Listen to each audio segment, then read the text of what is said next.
السلام عليكم ورحمة الله وبركاته. وعليكم السلام. بسم الله الرحمن الرحيم. الحمد لله رب العالمين، والصلاة والسلام على أشرف الأنبياء والمرسلين نبينا محمد وعلى آله وأصحابه أجمعين، ومن اهتدى بهديه واقتدى بسنته إلى يوم الدين، وبعد.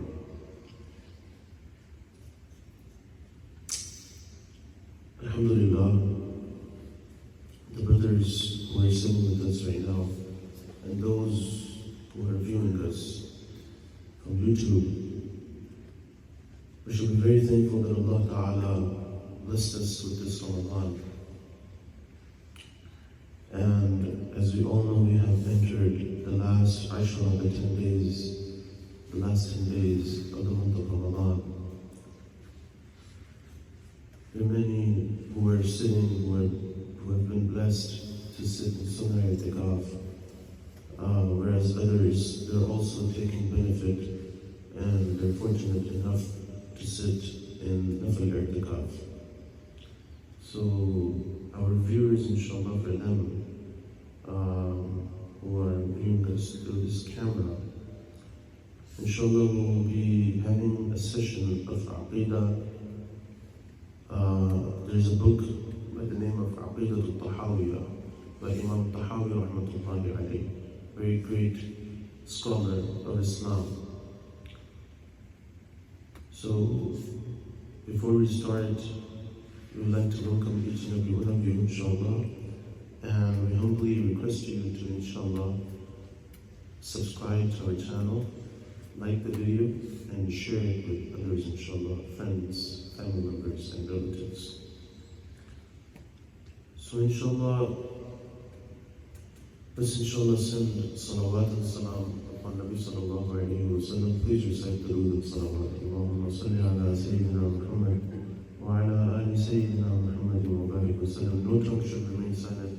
Allahumma salli ala Sayyidina Muhammad wa ala ali Sayyidina Muhammad wa barik wa sallam. Allahumma salli ala Sayyidina Muhammad wa ala ali Sayyidina Muhammad wa barik wa sallam. رب اشرح لي صدري ويسر لي امري واحلل عقدة من لساني يفقهوا قولي. Number one, the first thing we need to understand is that who created us and why He created us. Allah Ta'ala created this vast universe. Allah Ta'ala is the creator of this universe and everything that is living in it. There is a narration of Bukhari and Muslim, very authentic narration. So when we speak of Bukhari and Muslim, it means that there is no shak and shubha, there is no doubt in its authenticity, that whether this hadith is true or not, whether the Prophet said it or not. So when we hear the word Bukhari and Muslim, we need to know that just as Quran is the true book, and there is no doubt in its authenticity and its truth, that it's from Allah Ta'ala, likewise the ahadith from Bukhari and Muslim are authentic. There is no doubt in it. So that's not our topic, how Quran and how they're authentic. Let's move forward. Taking a narration of Bukhari and Muslim, there's a Hadith Qudsi. So students, inshallah, what is Hadith Qudsi? So inshallah today I'll give the information, and upcoming days inshallah we'll be tested. So Hadith Qudsi, what is Quran? Quran is the, as we say, it is the book of Allah, and we say it is the speech of Allah, the kalam of Allah Ta'ala. Okay? Allah Ta'ala's words. Okay? So, Hadith Qudsi is something, so Quran, it is the kalam of Allah, book of Allah. Through Jibreel alayhi salam, it was delivered to, it was descended upon, it was granted to whom? Our final prophet, blessed Prophet, beloved Prophet, Sayyidina Muhammad sallallahu alayhi wa sallam. And Nabi sallallahu alayhi wa sallam conveys it to the Ummah. Hadith Qudsi is something that Nabi sallallahu ta'ala alayhi wa sallam says, Allah ta'ala says. So it is not Quran. It is not the part of Quran. It could have been. But the Quran is complete. The 30 paras are the only 30 juz in Quran. Nothing besides that can be added into Quran, even if it is the words of Nabi sallallahu alayhi wa sallam. It will not be added to Quran. And nothing can be taken out or decreased from the Quran. So Hadith Qudsi is something that Nabi sallallahu alayhi wa sallam says it, so that's why it's also Hadith. But originally it was from Allah Ta'ala. So it is the statement of Allah Ta'ala. Just like the Quran, it is the statement of Allah Ta'ala, but it is not part of the Holy Quran. Through Jibreel alayhi salam, it is descended as revelation. It is conveyed to Nabi sallallahu alayhi wa sallam. And Nabi sallallahu alayhi wa sallam further, what does he do? He conveys it to the Ummah. In that time, he conveyed it to Sahaba, and Sahaba Kiram conveyed it to their students known as the Tabi'in. They conveyed it to Taba Tabi'in, and from there, inshallah, it has, mashallah, it has reached us, and inshallah, it will be reaching people, generations to come. So there's a Hadith Qudsi. Nabi sallallahu alayhi wa sallam says what? Nabi sallallahu alayhi wa sallam says what? Allah subhanahu wa ta'ala says. What does Allah ta'ala say? I was a hidden treasure. I was a hidden treasure. I wanted to be known. I wanted to be recognized. I wanted to be known and I wanted to be recognized. So I brought this vast universe into existence. There isn't a droplet of water. Allah Ta'ala brought streams and oceans into existence. If there isn't a blade of grass, Allah Ta'ala brought jungles into existence. And speaking of water, somewhere we find sweet water and somewhere we find salty water. And somewhere they both are together, but they do not mix. Waters of different colors and of different taste. They're together. They're flowing together. If a hurricane comes or something, both will be, you have heavy waves in both. Both can be flooded, right? But they do not mix. And Allah Ta'ala speaks about it in the Holy Quran. In Surah Al-Rahman. In Quran, who says it?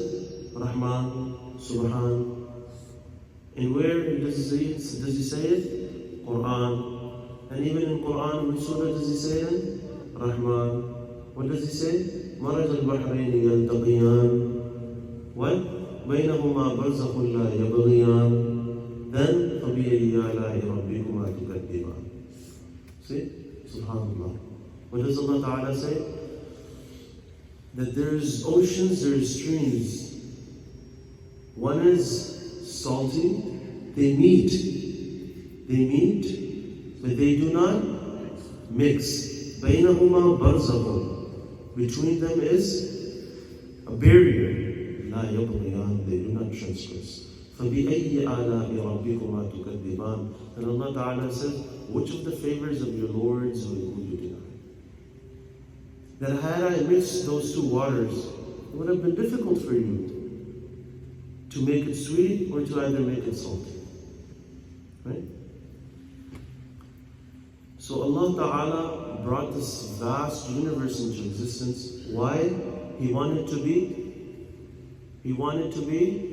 recognized. He wanted to be known. He wanted to be worshipped. So we know Allah Ta'ala brought this into existence. And how do we know Allah Ta'ala brought this into existence? Now, speaking of Aqeedah, the scholars have differed that if a person in a land or in a place, to him,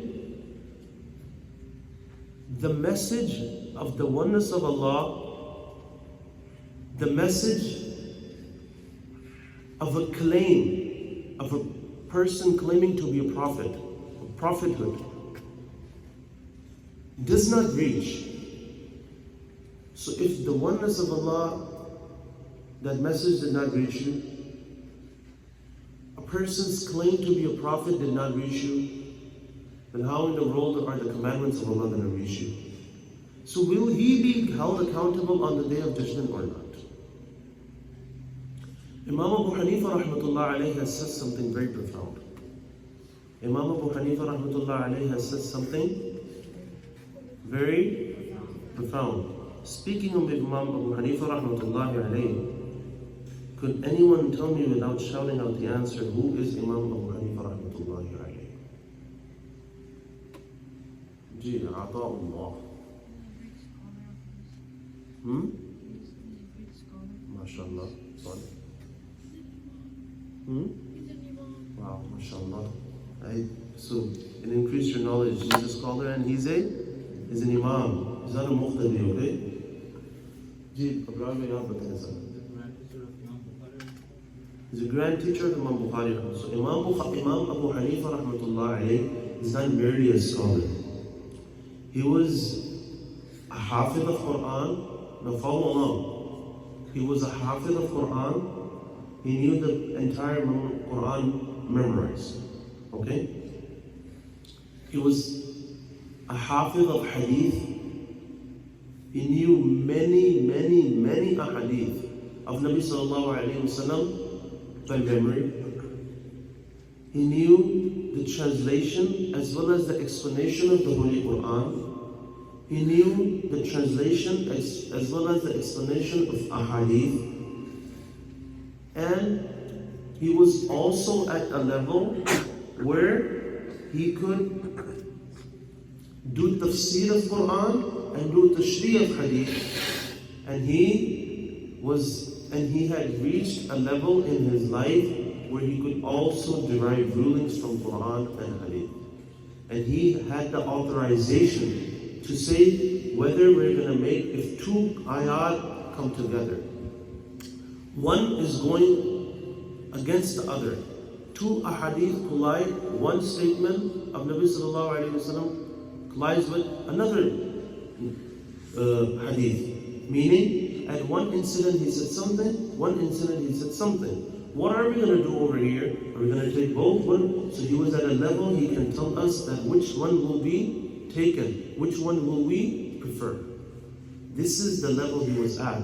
And if there is nothing, if the Quran or Hadith is ambiguous about something, ambiguity is not the right word. The only reason why I'm saying it, Quran and Hadith, explicitly you cannot find Quran, that a ruling or a masla in Quran. Or explicitly, you cannot find anything, any masla in Hadith. Like, now someone says, where is the word phone in Quran? Where is the word mic in Quran? Where is the word mic in Hadith? Where is the word Toyota and Honda in Quran?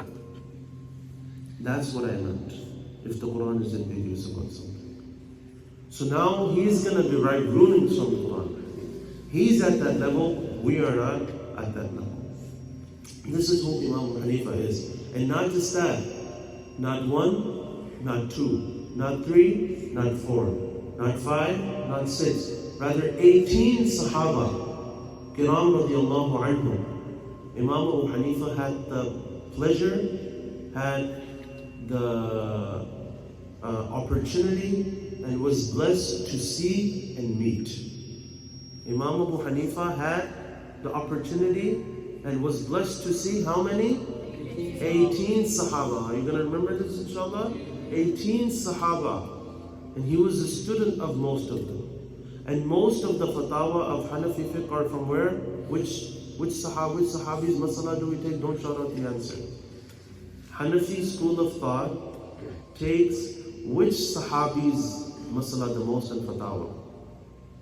So somebody can say, where do we tell them? No. We make amal upon Sahaba. And Sahaba were the students of Prophet sallallahu alayhi wa sallam. He's a hujjah for us. Yes. Which Sahabi is it?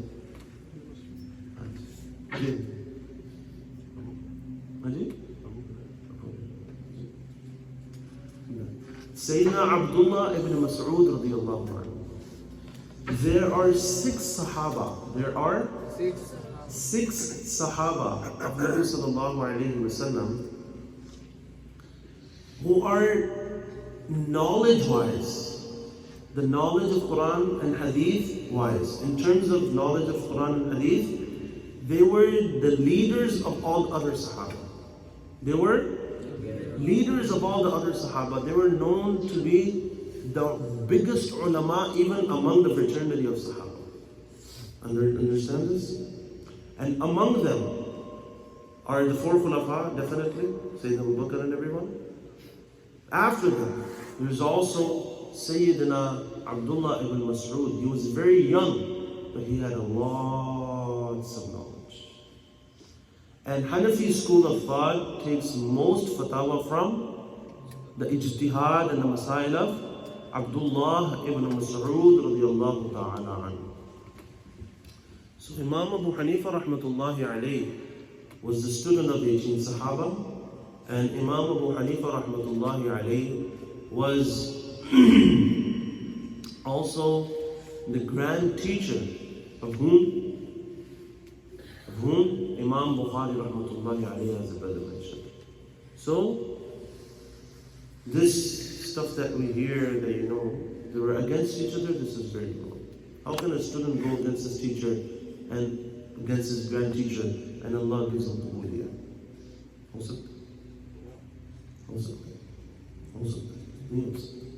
Right? And who are we speaking about? Imam Bukhari rahmatullahi alayhi. So Imam Abu Hanifa rahmatullahi alayhi, his student was whom? There's another scholar known as Imam Tahawi rahmatullahi alayhi. Imam Tahawi rahmatullahi alayhi, his mom was an alima, was a great alima, a female scholar. And madhaban, she was a Shafi'i. She was a Shafi'i. She used to follow the school of thought of Imam Ash-Shafi'i rahmatullah alayhi. She used to make amal upon the fatwa of Imam Shafi'i rahmatullahi alayhi. As well as his Nana Abu, his maternal grandfather, the father of his mother, was also a Shafi'i. So he was born in a Shafi'i household. So where the Nana is not just a Shafi'i, but he's also a scholar. And scholars back then were not, no joke, right? They were also, mashallah, at level of ijtihad and everything. This was very famous people. There were many people who were at the level of ijtihad. But these are the main for whom Allah has granted Tahawiyyah. They were the leaders of all. And even in them, who is the leader of all? We don't have to say it. Imam Shafi'i rahmatullah alayhi himself praises. Imam Shafi'i rahmatullah alayhi himself praises Imam Abu Hanifa rahmatullah alayhi. What does he say? An-nasu yahtajun. Look, a doctor is praising another doctor. And himself, that doctor is also, he's no joke. So Imam Shafi'i rahmatullah alayhi, An-nasu yahtajuna ila Abi Hanifa fil fiqh. He said people are in need of Imam Abu Hanifa in fiqh. When it comes to fiqh will not end without taking or without even merely listening to the opinion of Imam Hanifa rahmatullahi alayhi. And there's many praises that he's done by Imam Hanifa. So these were the main 4. So Imam Tahawi rahmatullahi alayhi was born in a Shafi'i household. Okay? So I was saying there were many people who reached the level of ijtihad. And ijtihad is basically where you can derive rulings from Quran and Hadith. And you have the choice from your knowledge that you have learned and acquired to say it is more superior to make amal upon this verse or hadith than this hadith or an ayat of Quran. Okay? So his mother and his nana who both were Shafi'i. Imam Tahawi rahmatullahi alayhi as a child, as a young lad, he was making amal upon the same thing. But baad mein jab things changed a bit. When he started acquiring knowledge, he found Imam Abu Hanifa rahmatullah, he was more comfortable with Imam Hanifa rahmatullah alayhi's research. And not just that, he said it is more afdal to make amal upon, to take the fatwa of Imam Abu Hanifa rahmatullah. And he is a scholar, Imam Tahawi rahmatullah alayhi, who later on in his life became a Hanafi. He started following. For us, anybody follows Imam Hanifa or not, for us he's enough. But it is not only him. There are thousands of others, mashallah, who are either muqallid or who are the muqallid of Imam, they do taqlid of Imam Abu Hanifa. In general, they follow the four Imam, one of the four Imam, or they follow Imam Abu Hanifa. And his Nana was quite upset about that factor that he became a Hanafi. Right? Not he had anything against Abu Hanifa, ma'akullah. It was just like, it could have been nice if you had stayed with Shafi'i school of thought. So anyway, Imam Tahawi rahmatullah alayhi compiled a book with Aqeedah.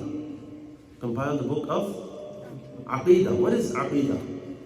And what is Aqaid, students? Please don't shout out the answer. What is Aqeedah and what is Aqaid?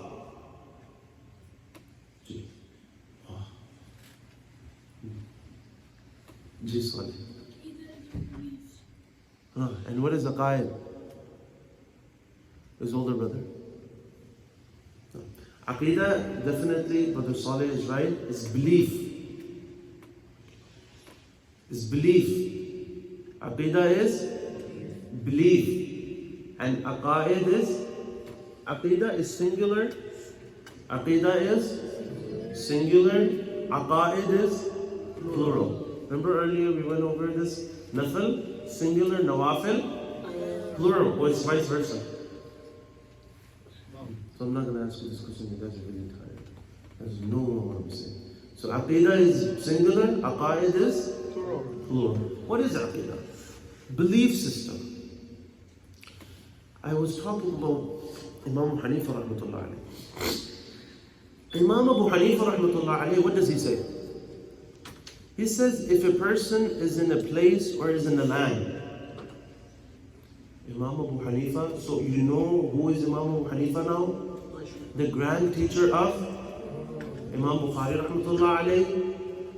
And he was the student of many Sahaba, but he met total how many Sahaba? 18 Sahaba of Nabi sallallahu alayhi wasallam.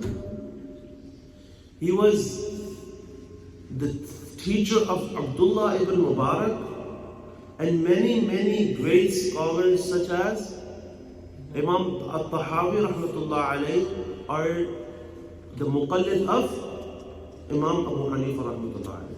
Muqallid means follows the taqlid. This taqlid follows him in fatwa and masail pertaining Quran and Hadith. Understand?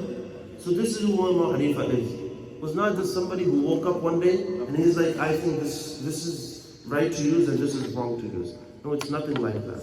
Okay? They learned and they benefited, and they learned themselves, they made amal upon it, and they educated other people. So Imam Hanifa rahmatullah alayhi, he says something very profound. He said, no, that's why Imam Shafi'i rahmatullah alayhi, what does he say? People are in need of Imam Hanifa when it comes to fiqh. He's definitely right. So what does he say? See how smart and intelligent and wise he was, subhanAllah. He said, it is not possible. He says, it is not possible that a person comes into this world, he's born, and he leaves this world, let alone the message. So we all know the message did not come to him of the oneness of Allah. Nobody came with this message that, brother, I am a prophet, or I am the companion of a prophet, okay? I am a companion of a prophet, or there is somebody claiming to be a prophet, okay? Number one. And he's not merely claiming to be a prophet, but he's also giving dalail that why I am a prophet and why there is a God. So he says no message reached him about the oneness of God, of Allah Ta'ala, and a claim of a person to be a prophet. Nothing reached him. He was in a jungle where he says, subhanAllah, he said it is not possible for him to live this world without recognizing how does this world come into existence. Just say that. He says, it is not possible for a man to die without knowing that how did this world come into existence. If you read the Holy Quran, this is quite easy to understand and it is possible.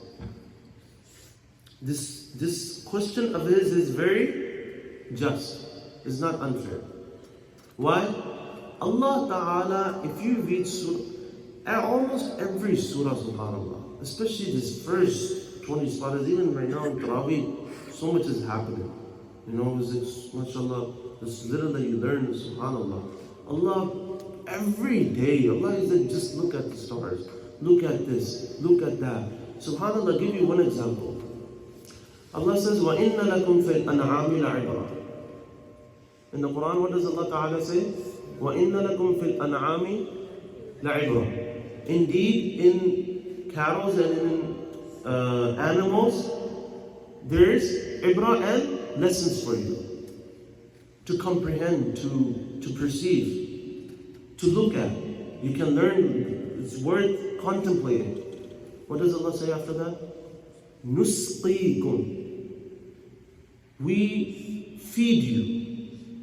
مِمَّا فِي بُطُونِهِ مِنْ بَيْنِ فَرْثٍ وَدَمٍ لَبَنًا خَالِصًا. Allah is saying it's one animal. One animal, which is a cow. Allah is saying in the cow, in its stomach, in its body, there's the urine, feces of the cow, okay? Then there's blood, then there's milk. Allah is saying, when every time you take out milk or the milk is presented before you, right after when it's taken out from the cow, do you see any particles of feces in the milk? Or do you see any particles of blood in the milk? It says, وَإِنَّ لَكُمْ فِي الْأَنْعَامِ لَعِبْرَةً. How is this possible? So now you understand what Imam Hanifa is saying? It is impossible for you to leave this world without even this thought crossing your mind once that somebody created this world. My time is up. Before I start teaching Aqeedah, I wanted to tell you what is Aqeedah. And we had mentioned a few things. So the stuff that I mentioned today, inshallah, we're going to remember it. So this is one example. Please, inshallah, tomorrow I'll give you the chapter number as well as the verse number. So we're going to learn this, inshallah. So we need to contemplate. This is Aqeedah, inshallah. So today we learned about Aqeedah, not Sunnah. Who Allah Ta'ala is and why did He create us? That was another question, right? Allah wanted to be recognized, so we're going to come to that. We'll continue tomorrow. Jazakumullah khair for listening, inshallah. May Allah Ta'ala give us tawfiq to make amal. Once again, our brothers who are viewing us from off this screen, inshallah, we humbly request you to subscribe to our channel, like the video, and share it with others. For Sadaqah Jariyah. We'll see you tomorrow. Jazakumullah khair. May Allah accept all our ibadat in this Ramadan. Wassalamu alaikum wa rahmatullahi wa barakatuh. Wa akhiru da'wana.